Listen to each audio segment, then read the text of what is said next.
정부의 영향을 받을 수밖에 없는 종목이 바로 한국전력이라는 기업이니까.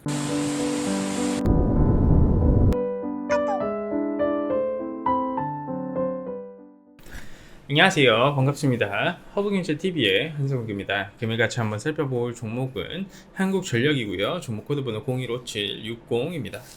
한국전력에서 저희가 꾸준하게 올려드리고 있으니까 채널 구독과 좋아요 한 번씩 해주시고요. 같이 한번 살펴보도록 하겠습니다. 같이 한번 보실까요? 일단은 오늘 하루도 고생 많으셨다라는 말씀 드리도록 하겠습니다. 탈원전 여파로 8년 만에 전력 수급 경보 가능성이 조금 계속 나와주고 있어요. 그러면서 허브경제 TV가 저희 허브경제 TV 블로그가 있는데, 허브경제 TV 블로그에 이 한국전력이라고 저희가 분석을 해둔 게 하나 있습니다. 요거를 같이 한번 오늘은 좀 보도록 할게요. 제가 홈페이지 광고래, 블로그 광고하는 건 아니고요. 실제로 내용 자체가 상당히 알차고 보시기에 충분히 도움이 될 만하기 때문에 같이 볼 건데, 기상청이 올 여름 역대급 더위를 예고를 하면서 전력 수요 블랙아웃 우려가 있다. 오늘은 한국전력에 대해서 알아보도록 합시다. 35도 넘는 가마솥 더위에 전력 수급 8년 만에 비상이 왔다. 무더위가 기승을 부릴 것으로 예상되면서 전력 수급에도 빨간불이 켜져지고 있다. 산업부 지난달부터 여름철 전력 수급 대책 기간을 운영을 하면서 예비력 수준에 따라 단계별로 추가 예비 자원을 적기에 투입하는 등 전력 수급을 안정적으로 관리하기 위해 대책을 마련했고, 이제 키워드도 좀 보시면 전력 사용량 올 여름 들어 최대 예고가 나와주고 있다라는 건데요. 정비 중인 신고리 4, 5기를 다음 달 말부터 재가동을 해 공급을 늘리는 것 외에 정부의 가장 핵심적인 대책은 전력 수요 감축이 전부여서 전문가들은 올 여름철 전력 수급에 의심 어린 눈초리를 보내고 있다라는 부분이 좀 나와주고 있어요. 그래서 이제 석탄 화력 감축 정책에 따라서 폐쇄한 3,000포 1, 2호기와 보령 1, 2호기를 올 여름 전력 수요 급증의 시점에 따라서 재가동하는 방안을 검토했지만 법상 재가동은 쉽지 않은 상황이라 고민 중이다. 결국 이거 사실 원전 관련된 키워드도 그래요. 이럴 거면 왜? 이럴 거면 왜 도대체 탈원전을 한 거야? 라고 좀 해볼 수 있겠죠. 그래서 여기에 좀 키워드를 보면 블랙아웃 관련주 이슈로 일진전기와 한국전력이 지금 시장에서 한타임 부각을 받아주고 있습니다. 그래서 열돔 현상에 의해 폭염이 좀 예상이 되는 가운데 전력 인프라 업종이 예비 전력 부족 우려로 인한 테마성 블랙아웃 관련주로 분류되어 상승세를 보여주고 있고, 한국전력 또한 무겁지만 한타임 테마를 좀 받아서 움직여주고 있는 상황입니다.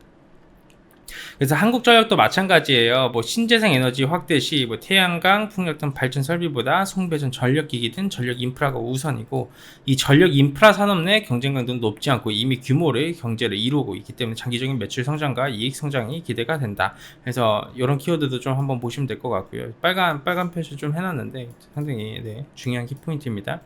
하지만 좀 안 좋은 키워드를 보자면 한국전력 같은 경우에는 2분기 영업 손실에 의한 적자 전환, 그리고 연료비 동결로 인해서 연가 실적 추정치가 하향하면서 투자 의견 자체가 중립으로 좀 유지가 되고 있습니다. 이 부분에 대해서는 왜 적자 전환이 이루어지고 있고 연료비 동결이 왜 이루어지고 있는지에 대해서 제가 브리핑을 드렸습니다. 그렇죠? 다들 알고 계실 거고 한타임 주가에 반영이 되었습니다. 그러면 한국전력이 어떤 부분이 조금 바뀌어야 되냐라고 봤었을 때, 한국전력 여러 차례 연료비 조정단가 인상 필요라는 키워드로 여기 딱 잡혀 있습니다. 같이 한번 좀 보도록 할게요. 한국전력이 2분기 영업 손실을 내면서 적자 전환 한 대 이어 하반기도 부진한 실적을 낼 것으로 예상. 이렇게 전기 수요가 필요한 상황에서 부진한 실적이 나와줄 거라고 하네요. 그죠? 참 모순적이에요. 그래서 빨리 연료비 조정단가 인상이 좀 필요한 시점이 맞아요. 한국전력은 2분기 실적이 시장 전망치에 못 미친 데 이어서 하반기에도 지난해 연말부터 급등한 원가 지표를 본격적으로 실적 반영되면서 부진한 실적을 이어갈 것으로 내다보고 있다. 연동제 미실시에 따른 매출 감소, 이게 연동제 미실시에 대한 이유에 대해서도 잘 알고 계시죠? 예. 미실시에 대한 이유에 대해서 잘 알고 계실 겁니다. 왜냐하면 코로나19로 인해서 민생 안정을 위해 연동제 미실시를 하겠다 이런 키워드가 좀 있기 때문에 이런 키워드가 붙었다라고 보시면 될 것 같고요. LNG와 이연탄 가격의 급등 잘 알고 있고, 저번 분기부터 좀 부각을 받았죠. 전력 조달 믹스 악화에 따른 비용 증가, 연간 실적 하향 조정 원인으로, 이런 키워드도 좀 보시면 이 원가 지표들이 올라가줬는데 결국 이거예요. 원가가 올라가면 공급을 하는 전기도 당연히 이게 비싸져야 되는데, 수요는 늘어나고 있는 가운데 공급을 해주는 입장에서 공급의 원가가 올라가고 있는 가운데 공급할 때 그 가격은 올라가 주지 않아요. 라면 값도 올라가고 있는데, 예, 그렇기 때문에 실적이 좋지 않게 나아질 수밖에 없는 겁니다. 왜? 정부의 영향을 받을 수밖에 없는 종목이 바로 한국전력이라는 기업이니까. 그래서 이제 어느 정도 매출액 같은 경우에는 연료비 조정가 인상분이 좀 미반영되어서 좀 감소가 되고 있는 가운데 있고, 사실 3분기가 최대 성수기인데 2008년 이후에 사실 가장 실질적인 부분으로 봤을 때 저점을 찍지 않나. 근데 언제나 그랬듯이 주가가 어떻게 움직여주냐면, 그런 최악의 상황을 겪고 난 이후 주가가 한 타임 어떻게 될까요? 예? 좋은 이슈가 한두 가지만 좀 떠줘도 강하게 반등을 해주는 모습을 보여준다라는 겁니다. 그래서 이런 키워드 좀 중요하다고 보시면 될 것 같아요. 상세하게 좀 해놨죠. 보시면 돈 많이 되실 거예요. 앞으로도 이 종목을 분석을 한 다음에 꾸준히 중간중간에 신규 이슈가 있으면 업데이트를 해드릴 겁니다. 예, 그래서 뭐 연동제에 대한 낮아진 신뢰성, 이게 사실 맞아요. 저도 이제 더 이상 이거 신뢰가 안 가요. 왜냐면 이 유가의 지속적인 상승으로 연말까지 연료비 부담은 지속이 될 전망이고, 지금으로서는 사실 대선이라는 키워드가 있기 때문에 전기요금 인상 가능성 자체가 거의 없다라고 보시면 될 것 같고, 이런 부분이 좀 다시 되려면 2022년도죠. 지금부터 한 반년 후에나 좀 가시적으로 나와주지 않을까라고 판단이 되고 있습니다. 너무 싼 전기요금, 탄소 중립과 관련이 없을까요? 이 부분도 좀 보도록 하겠습니다. 이것도 사실 중요한 키워드예요. 탄소 중립과 관련이 있을까 없을까. 뭐 올해 초부터 정부는 전기요금에 연료비 가격을 더 많이 반영하는 쪽으로 정책을 바꿨으나 2분기에 이어 3분기도 전기요금 동결 한다고 6월 21일 날 발표를 했다라는 게 키워드입니다. 이게 왜 그러냐면 물가 상승으로 우려해 전기요금을 동결한다는 것이잖아요. 그쵸? 예, 2050년 탄소 중립 을 선언한 정부 입장에서도 석탄 화력 발전 중심의 에너지 생산 구조를 재생 에너지 중심으로 전환을 하기 위해서는 이 확대가 중요한 사업이고, 전기 판매 사업자인 한국전력이 전력 구입 원가도 충당하지 못해 적자가 쌓이는 상황에서 재생 에너지 보급을 늘리는데 필요한 기반 시설을 충분히 투자하기가 쉽지 않기 때문에 탄소 중립 목표 추진을 위해서라도 원가와 연동의 요금이 결정되어야 할 것이 좀 시장에서 그 의견이 팽배해요. 그냥 그걸 받아들여지지 않을 뿐이죠, 지금은. 이 키워드를 우리가 좀 해석을 해보자면, 당연히 모든 기업이든 글로벌 시장의 트렌드와 추세를 따라가고 싶어 하는 게 팩트가 맞잖아요. 그렇죠? 왜 나만 뒤처지기 싫지? 누가 뒤처지고 싶겠어요? 그래서 이제 한국전력 또한 명확하게 이런 부분이 가시적인 시설 투자도 이루어지고 목표치를 도달하기 위해서는 명확한 이 투자가 집행이 이루어져야 되는 상황인데, 그러기 위해서는 기본적으로 전기요금 인상이 이루어져야 된다 라고 한번 이해를 해주시면 될 것 같습니다.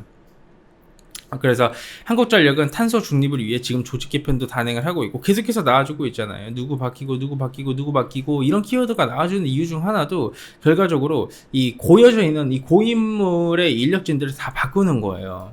네. 그래서 어느 정도 조직도 같이 개편이 되고 있다.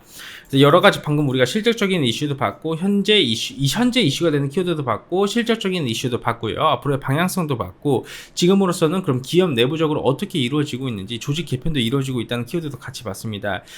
제가 그래서 이제 말씀드리고 싶은 부분은 결국 이거예요. 악재라는 것은 반영을 하기 마련이고, 한국전력에 산재되어 있는 모든 악재는 사실 4년간 선 반영이 되었습니다.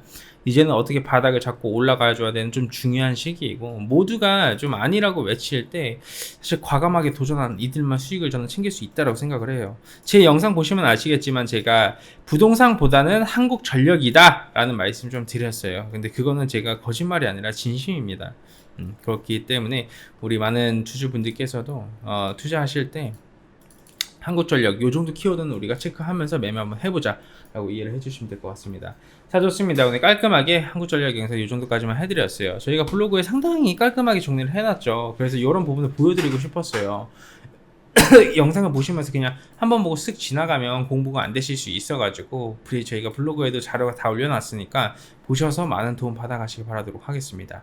자, 좋습니다. 오늘 깔끔하게 영상 이 정도까지만 하면서 마감을 좀 하도록 하고요. 도움이 되셨다면 구독과 좋아요 한 번씩 해주시고요. 저희도 오늘 수익 청산을 좀 했습니다. 근데 저희는 오늘 4종목 정도 수익 청산을 했어요. 시장이 안 좋은지도 몰랐습니다. 네 종목 정도 수익 청산을 했는데 저희 VIP 회원님께서 이렇게 글을 보내주신 게 이게 좀 마음에 많이 와닿았어요. 수익보다 더 감사한 건 주식할 때 생각하는 심리적인 스트레스가 없어진 거다. 그래서 혼자서 이렇게 기업 분석, 주가 방향, 시장 이런 거 다 체크할 때보다 조금 더 삶의 질이 달라졌다. 그렇기 때문에 허브갱 최전선에서 수고해 주셔서 감사하다 이렇게 말씀을 해주셨어요. 저는 이런 부분이 너무 사실 감동이었고 저희가 더 열심히 해야 되지 않을까라는 생각이 좀 큽니다. 그래서 오늘 수익천선을 많이 했는데 이벤트도 진행하고 있으니까 이제 신규 종목도 들어가요. 수익천선을 하도 많이 해서 신규 종목 정도 들어가야 되는 상황이고 같이 매매하실 분들은 어서 이벤트 기회 잘 잡고 오셔가지고 허브갱제 TV와 함께 해보심을 권장 한번 해드리도록 하겠습니다. 상당히 매력 있는 가격으로 진행을 하고 있고 후회 없는 선택 허브갱제 TV입니다. 감사합니다.